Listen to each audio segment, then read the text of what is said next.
La communion des saints ou le culte des ancêtres?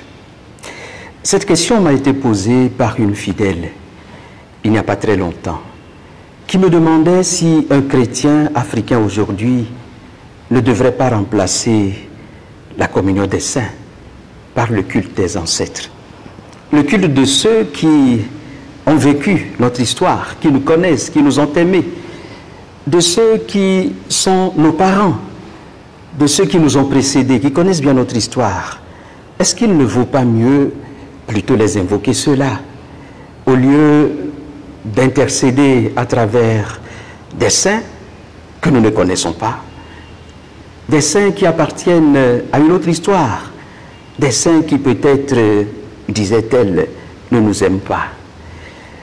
Ne faut-il donc pas remplacer la communion des saints par le culte des ancêtres? Avant de répondre à cette question, il faudrait préciser une chose qui me paraît extrêmement importante. C'est que cette question est née d'une revendication.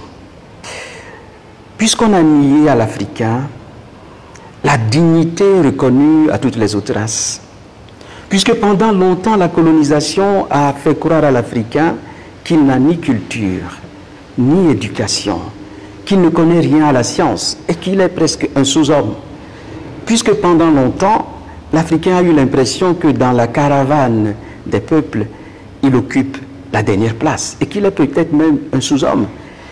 Il est tout à fait normal que, même sur le plan de la religion, il y ait cette revendication. Vous connaissez certainement Frantz Fanon. Vous connaissez son ouvrage célèbre, Peau noire, masque blanc. Un ouvrage dans lequel il affirme que, finalement, l'avenir de l'homme noir, c'est de devenir blanc.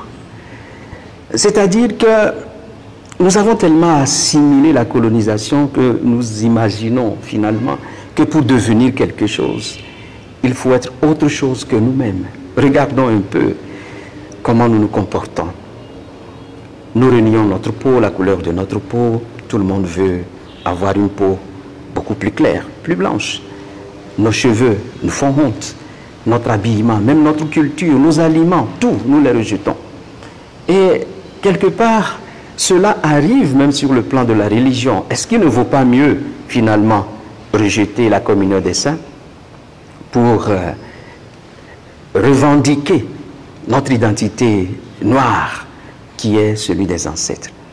Donc il faut être sensible à cette question de revendication pour comprendre jusqu'au fond cette question qui nous est posée. Alors comment pouvons-nous répondre à la question? Le premier pas, c'est de faire une distinction entre la célébrité et la sainteté. Pour le culte des ancêtres, nous nous référons souvent à des gens qui ont été très célèbres, qui ont immortalisé leur personnalité dans l'histoire de notre peuple. Comme ancêtres, on cite les Sundiata Keita, on cite, que sais-je encore, des gens très célèbres, Kwame Nkrumah, on cite les Tchaka Zulu, on cite des gens qui ont eu à un certain moment à jouer des rôles importants dans l'histoire du peuple africain. Et c'est la célébrité qui représente un peu le critère. Je n'ai jamais entendu parler comme ancêtre d'un esclave, de quelqu'un qui a vécu très modestement et qui n'a rien eu de si particulier. Lorsqu'on parle de la communion des saints, il s'agit d'une autre histoire. Ce n'est pas parce qu'on a été un grand personnage qu'on est saint. Ce n'est pas parce qu'on a été un roi ou un prince qu'on est saint.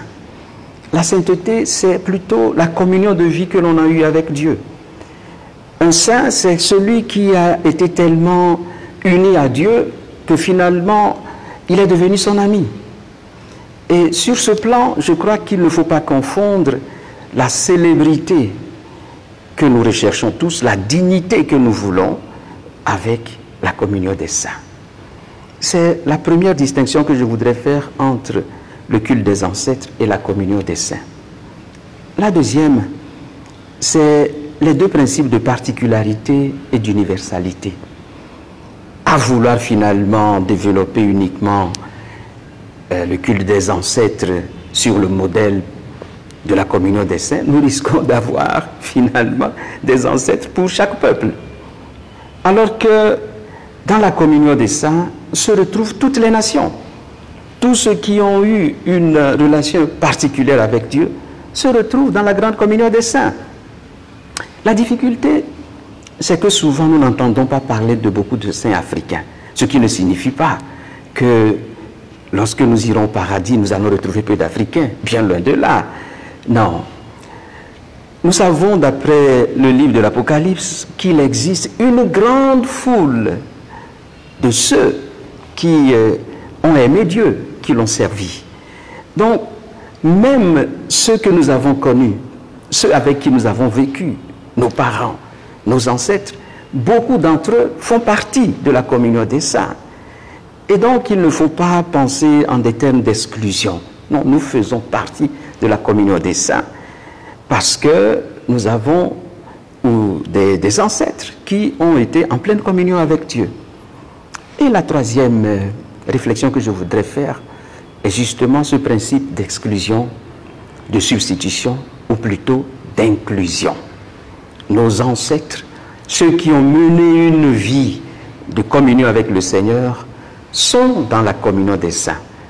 Il ne s'agit pas de les substituer maintenant à la grande foule des rachetés, mais de les inclure parmi les rachetés. Si nous avons bien compris donc ces distinctions, la réponse devient très facile. Faut-il remplacer la communion des saints par le culte des ancêtres? Naturellement non. Parce que nos ancêtres, ceux qui ont vécu selon le plan de Dieu, sont déjà dans la communion des saints. Ce qu'il faudrait peut-être faire davantage, c'est valoriser nos saints à nous, ceux qui ont vécu avec nous et qui nous ont laissé une impression très, très lumineuse de leur existence. Il faudrait valoriser cela. Et évidemment, si on me demande maintenant, est-ce que je peux invoquer mon papa? Mais si tu es très sûr que ton papa est déjà dans la communion des saints et qu'il t'a beaucoup aimé, tu es en difficulté, mais pourquoi ne dirais-tu pas, papa, aide-moi? Ce n'est pas parce qu'il ne fait pas partie de la liste des saints que si vraiment il est en communion avec Dieu, il ne pourrait pas t'aider. Une dernière chose.